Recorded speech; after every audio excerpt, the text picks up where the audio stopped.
இமயம் செய்திகள் தொடர்கின்றன. விரிவான செய்திகளை பார்ப்பதற்கு முன் மீண்டும் ஒரு முறை முக்கிய செய்திகளை பார்ப்போம். கங்கை நதியை தூய்மைப்படுத்தும் பணியில் காலதாமதம், பிரதமர் மன்மோகன் சிங் கவலை. பேரவையில் திமுகவை பற்றி தவறாக பேசியதை அவை குறிப்பிலிருந்து நீக்க கோரிக்கை, மு.க. ஸ்டாலின் தலைமையில் திமுக உறுப்பினர்கள் வெளிநடப்பு. ராணுவ தளபதி வி.கே. சிங் புகார் எதிரொலி, டெல்லி, நொய்டா ஆகிய இடங்களில் சிபிஐ அதிகாரிகள் இன்று அதிரடி சோதனை. 2G அலைக்கற்றை ஊழல் தொடர்பான விசாரணை முடிவடையாததால் நாடாளுமன்ற கூட்டுக்குழுவின் பதவிக்காலம் நீட்டிப்பு, கூட்டுக்குழு தலைவர் பி.சி. சாக்கோ தகவல்.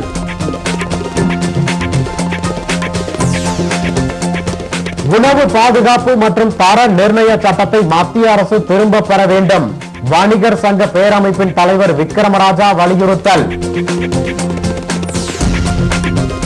விடைத்தாள் திருத்துவதற்கு மாவட்டம் தோறும் அரசு கட்டிடம் கட்டித்தரக் கோரி வேலூரில் முதுநிலை பட்டதாரி ஆசிரியர்கள் ஆர்ப்பாட்டம்.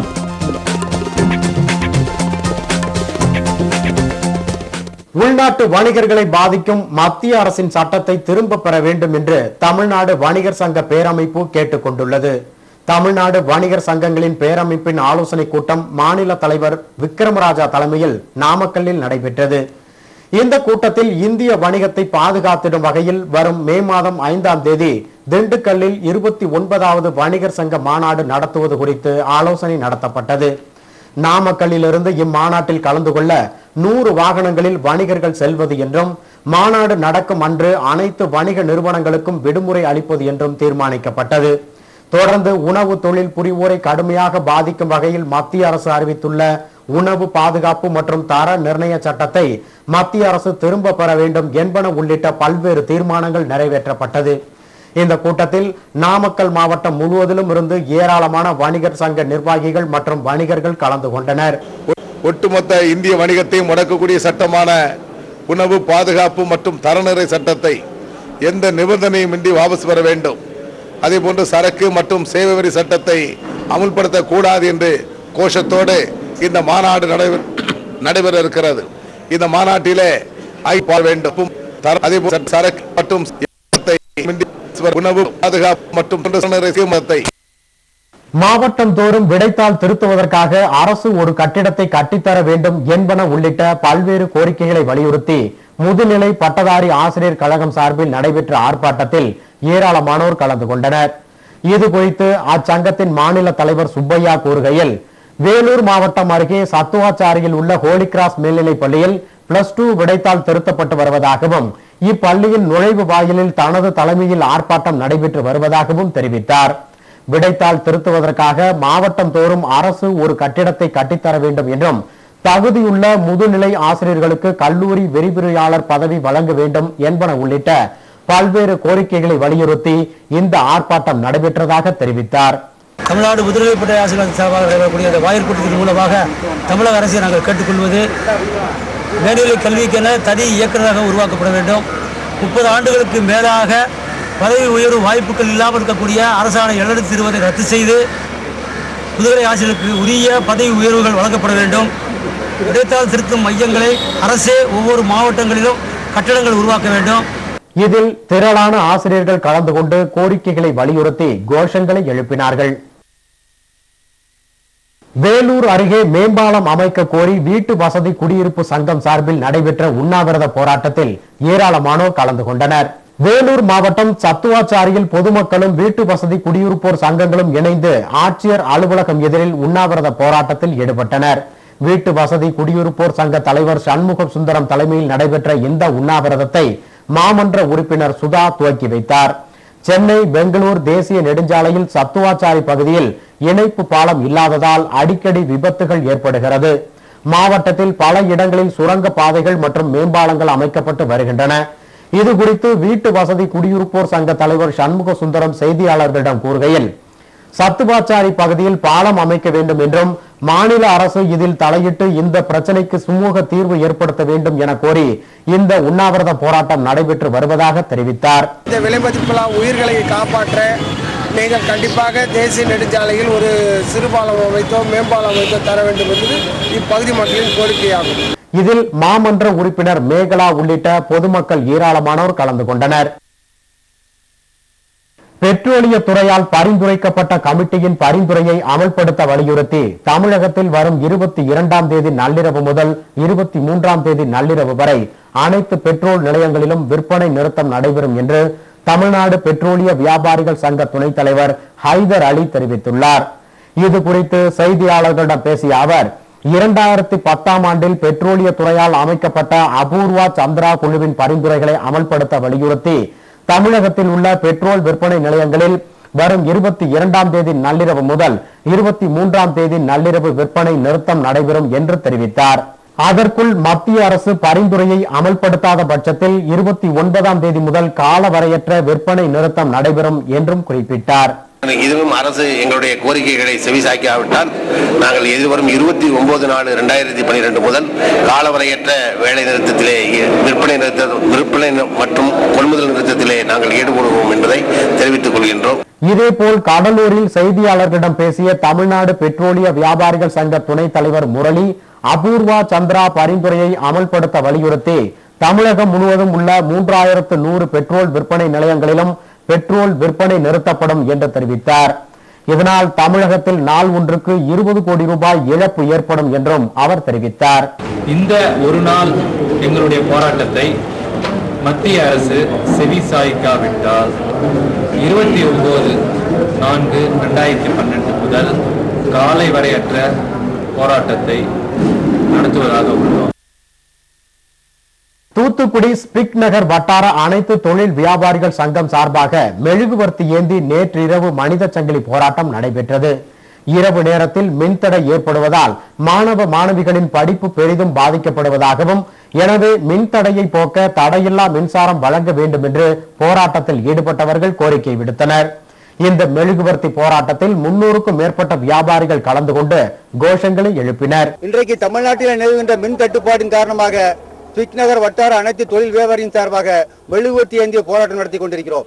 மின் தட்டுப்பாடானது பகல் நேரத்தில் மட்டுமல்லாமல் இரவு நேரத்திலும் அது மிக கொடூரமான ஒரு மின் தட்டுப்பாடாக இருக்கிறது. இதனால் மீன்பிடி தடைக்காலம் தொடங்கியுள்ள நிலையில் கடலூர் மாவட்ட மீனவர்கள் படகுகளை சீரமைக்கும் பணியில் மும்முரமாக ஈடுபட்டுள்ளனர். தமிழகத்தில் கடந்த 11 ஆண்டுகளாக மீன்களின் இனப்பெருக்கம் கருதி 45 நாட்கள் மீன்பிடிக்க தடை விதிக்கப்பட்டு வருகிறது. இந்த தடை காலங்களில் மீனவர்கள் கடலில் மீன்பிடிக்க செல்லாததோடு தங்களது படகுகள் மற்றும் வலைகளை சீரமைக்கும் பணியில் ஈடுபட்டு வருகின்றனர். இந்த நிலையில் கடலூர் துறைமுக பகுதியில் மீனவர்கள் படகுகளை நிறுத்திவிட்டு வலைகள் மற்றும் படகுகளை பழுது பார்க்கும் பணியில் ஈடுபட்டனர். மீனவர்கள் மீன்பிடிக்க செல்லாததாலும் வர்த்தகம் இல்லாததாலும் அப்பகுதி முழுவதும் வெறிச்சோடி காணப்படுகிறது. இது குறித்து மீனவர்கள் கூறுகையில் மீன்பிடி தடை காலத்தில் தங்களது வர்த்தகம் முழுவதும் பாதிக்கப்படுவதால் தமிழக அரசு கூடுதல் நிவாரணம் வழங்க வேண்டும் என்று கூறினர். அதாவது 40 நாள்ன்றது ஏன் மறைக்கிறாங்கன்னா அந்த இனம் இருக்கு, அதாவது குட்டி போடும் மீனதுனால தான் குட்டி போடுது. அது எங்களுக்கு நன்மை தான். எங்களுக்கு வந்து மீன் குட்டி போடுறது கவர்மெண்ட் நல்லா தான் செய்யும். தொழிலுக்கு போகாம மீன் வளர்ச்சி ஒன்றும் அதிகமாகும். அதனால கவர்மெண்ட் நாங்கள் வந்து எந்த இதுவும் குறை சொல்லலை. நிவாரணம் கொடுக்கறது ஒரு 4000 1 நேரம் சேர்த்து நல்லா கொஞ்சம் வைத்து கொடுத்தாங்கன்னா ஒன்றும் நல்லா இருக்கும். விவசாயிகள் மாற்று விவசாயமாக பட்டுப்புழு வளர்ப்பில் ஈடுபட்டால் அவர்களின் வாழ்வாதாரம் உயரும் என்று திருவாரூர் மாவட்ட ஆட்சியர் நடராஜன் தெரிவித்துள்ளார். திருவாரூர் மாவட்டம் குடவாசலில் மாவட்ட பட்டு வளர்ச்சித்துறை சார்பில் பட்டு வளர்ப்பு குறித்த சிறப்பு முகாம் நடைபெற்றது. இதில் மாவட்ட ஆட்சித்தலைவர் நடராஜன் கலந்து கொண்டு பட்டுப்புழுவின் புதிய ஒட்டுண்ணி ரகத்தை அறிமுகப்படுத்தினார். ஏராளமான விவசாயிகள் கலந்து கொண்ட இந்த முகாமில் விவசாயிகளுக்கான சந்தேகங்களுக்கு நிபுணர்கள் பலரும் கலந்துரையாடல் மூலம் விளக்கம் அளித்தனர். இதில் உரையாற்றிய ஆட்சியர் திருவாரூர் மாவட்ட விவசாயிகள் நெல் பயிரை மட்டுமே நம்பி இருக்காமல் மாற்று பயிராக பட்டுப்புழு வளர்ப்பில் ஈடுபட்டால் அவர்களது வாழ்வாதாரம் உயரும் என்று தெரிவித்தார். மாவு பூச்சிங்கிறத வந்து விட்டு அறிமுகப்படுத்தியிருக்காங்க. ஒரு வருமான பயிரா இருக்கு. சென்னை மாநகராட்சி கூட்டத்தில் திமுக உறுப்பினர் சுபாஷ் சந்திரபோஸுக்கு பேச அனுமதி மறுக்கப்பட்டதை அடுத்து திமுக உறுப்பினர்கள் இன்று வெளிநடப்பு செய்தனர். சென்னை மாநகராட்சியின் சாதாரண கூட்டம் மேயர் சைதை துரைசாமி தலைமையில் இன்று நடைபெற்றது. கூட்டம் தொடங்கியதும் மாநகராட்சி எதிர்க்கட்சி தலைவர் சுபாஷ் சந்திரபோஸ் பேசுகையில் கொளத்தூர் தொகுதி சட்டமன்ற உறுப்பினர் மு.க. ஸ்டாலினுக்கு ஒதுக்கப்பட்ட அலுவலகம் தொடர்பாக சென்னை உயர்நீதிமன்றம் அளித்த தீர்ப்பு குறித்து பேச முயன்றார். இதற்கு மேயர் அனுமதி அளிக்க மறுத்துவிட்டார்.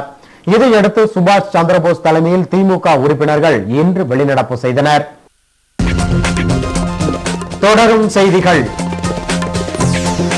2013ஆம் ஆண்டில் ஆப்கானிஸ்தானில் இருந்து ஆஸ்திரேலிய படைகள் வாபஸ் பெறப்படும். பிரதமர் ஜூலியா கிலார்ட் அறிவிப்பு. மொகாலியில் இன்று இரவு நடைபெறும் IPL கிரிக்கெட் 22வது லீக் ஆட்டத்தில் Kings 11 Punjab Kolkata night Riders அணிகள் மோதல். இடைவேளைக்கு பிறகு 3 போகம் விளைஞ்ச நிலத்துல ஒரு போகம் தான். வானத்தை நம்பிதான் நம்ம பழப்பே இருக்குங்க. மழையை நம்பிதான் எங்க உசுரே இருக்கு. காவேரி, வைகை, தாமிரபரணி, பெரியாறு இதை போல 46 ஆறுங்க தமிழ்நாட்டில் இருந்துச்சு. அந்த ஆறெல்லாம் இப்ப எந்த நிலைமையில இருக்கு? வாஜ்பாய் அரசு கொண்டு வந்த நதிநீர் இணைப்பு திட்டம் செயல்பட்டிருந்தால் இந்த நிலை வந்திருக்குமா? தமிழக விவசாயிகளின் வாழ்வு செழிக்க நதிகளை இணைக்கணுங்க. ஒரு மாற்றம் வரணுங்க. பிஜேபி ஆட்சிக்கு வரணுங்க. தாமரை சங்கமம் வாரீர் நம் தமிழகம் காத்திடவா.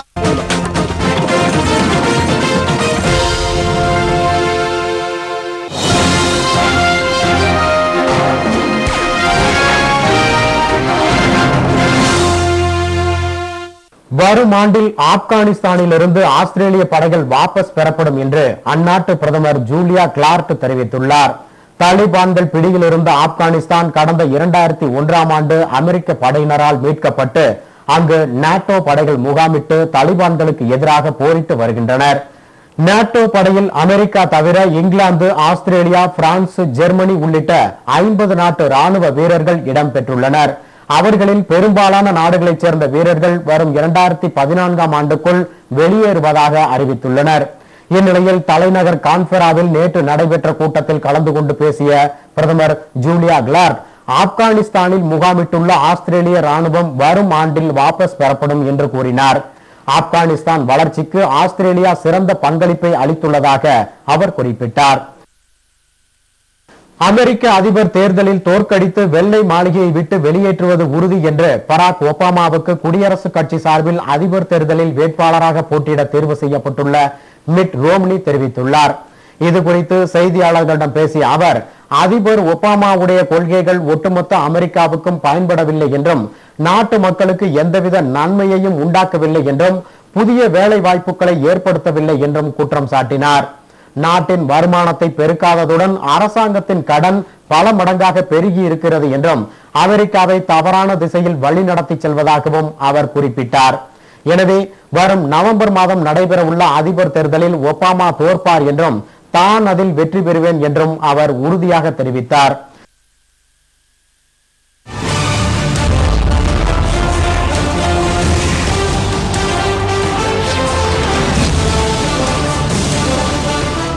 மொகாலியில் இன்று இரவு நடைபெறவுள்ள IPL 22வது லீக் ஆட்டத்தில் கிங்ஸ் 11 பஞ்சாப் அணியும் கொல்கத்தா நைட் ரைடர்ஸ் அணியும் மோதுகின்றன. 5வது IPL கிரிக்கெட் போட்டியின் 21வது லீக் ஆட்டம் பெங்களூர் சின்னசாமி மைதானத்தில் நேற்றிரவு நடைபெற்றது. இதில் பெங்களூர் ராயல் சேலஞ்சர்ஸ் அணியும் புனே வாரியர்ஸ் அணியும் மோதின. டாஸ் வென்று பேட்டிங்கை தேர்வு செய்த புனே வாரியர்ஸ் அணி 6 விக்கெட்டுகள் இழப்பிற்கு 182 ரன்கள் எடுத்தது. இதையடுத்து 183 ரன்கள் எடுத்தால் வெற்றி என்ற இலக்குடன் ராயல் சேலஞ்சர்ஸ் அணி களம் இறங்கியது. துவக்கத்தில் அந்த அணியின் ஆட்டம் மந்தமாக இருந்த போதிலும் கெய்ல்ஸ் ராகுல் சர்மா வீசிய ஒரே ஓவரில் 5 சிக்சர்களை அடித்து அணியின் ஸ்கோரை வெகுவாக உயர்த்தினார். பெங்களூரு அணி கடைசி பந்தில் வெற்றிக்கு 3 ரன்கள் தேவை என்ற நிலையில் விளையாடிய போது களத்தில் இருந்த சௌரப் திவாரி சிக்சர் அடித்து அணியின் வெற்றியை உறுதி செய்தார். இதனால் பெங்களூர் ராயல் சேலஞ்சர்ஸ் அணி 6 விக்கெட்டுகள் வித்தியாசத்தில் வெற்றி பெற்றது. முன்னதாக ஜெய்ப்பூரில் நடைபெற்ற டெக்கான் சார்ஜர்ஸ் அணிக்கு எதிரான ஆட்டத்தில் ராஜஸ்தான் ராயல்ஸ் அணி 5 விக்கெட்டுகள் வித்தியாசத்தில் வெற்றி பெற்றது. இதனிடையே இன்று இரவு மொஹாலியில் நடைபெறவுள்ள 22வது லீக் ஆட்டத்தில் கிங்ஸ் 11 பஞ்சாப் அணியும் கொல்கத்தா நைட் ரைடர்ஸ் அணியும் மோதுகின்றன.